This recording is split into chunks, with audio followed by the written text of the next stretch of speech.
Hey Karen, wow, this box, okay, we're going to be talking about depression. That's such a heavy topic. Yes, it is. Shall we just unbox it then? Yeah, sure. Okay, ready, 1, 2, 3. Obviously, it is not a choice. Why would anyone choose to have depression in the first place? Depression is definitely not a choice. Like somebody will wake up one day having depression, which is not true. Yeah. So like, I mean, even like other illnesses like cancer or flu, they do not suddenly wake up and think that, oh, I choose to have flu today. Yes, I agree. So you cannot tell someone with cancer to step out of it because it's a health condition. So Karen, do you actually have depression? Yes, I do have depression for about 9 years now. So actually, what triggers your depression? Oh, actually, it's a mistake that I had experienced at work. It's a near-miss kind of mistake. Sounds like it's very hard for you to... Yeah, definitely it's hard. I'm nursing trained. I do read out about this kind of medical condition. Actually, I have experience with people who are holding high posts in my previous organization. I have one senior who actually told me to snap out of it.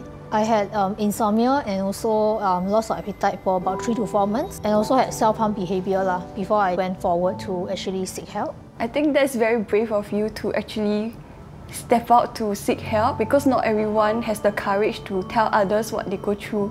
Yeah, given the amount of stigma that they have in Asian culture also, it usually, well, you seek help means you are weak. There's a stigma in the society, and society don't really understand what depression is.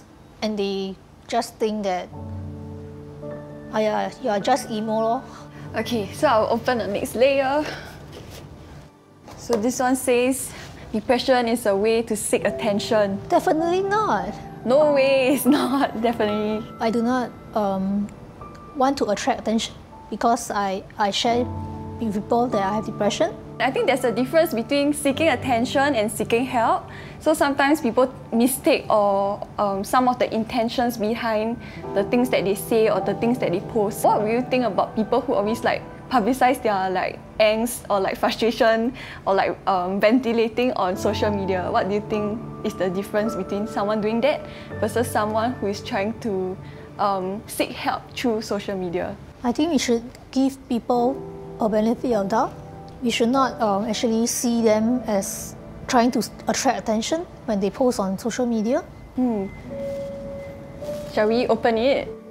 In my previous organization, when I was actually being diagnosed with depression, and my co-workers and my supervisor know, they actually gave me very little chances, even though I wanted to learn very much. So does that mean that they actually reduce the tasks that you were supposed to do at work? I would say that they reduce the chances of me being able to learn new things. Oh. Yeah.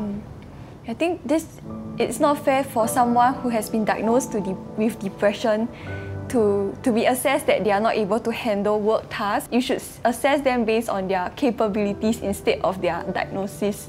More and more people who has silent depression, whereby they don't actually seek help. They don't actually say or display any symptoms. Actually, a lot of times people may not disclose that they have depression, but they are doing very well in work. Probably that's why they feel that they do not want to tell others, because they will start to judge them or see them differently. It's just a medical condition. You still can function as per normal. It's not like your capability is being taken away. Okay, I will remove the next. Depression can't be treated. I think it's very important for people to have strong social support. It gives them time to learn how to cope with these things that they are going through as well. It's better to be early to seek help than late. The close ones that is around a person with depression, perhaps provide some space for the depressed one, show some care and concern, and show a listening ear. You may not really understand fully what they are going through, but I think you can be understanding of where they're coming from, and just being there to support them itself. Your presence would really encourage them and it really gives strength in their journey of recovery. I know of someone that went through a very, very bad childhood experience and even had to go through divorce.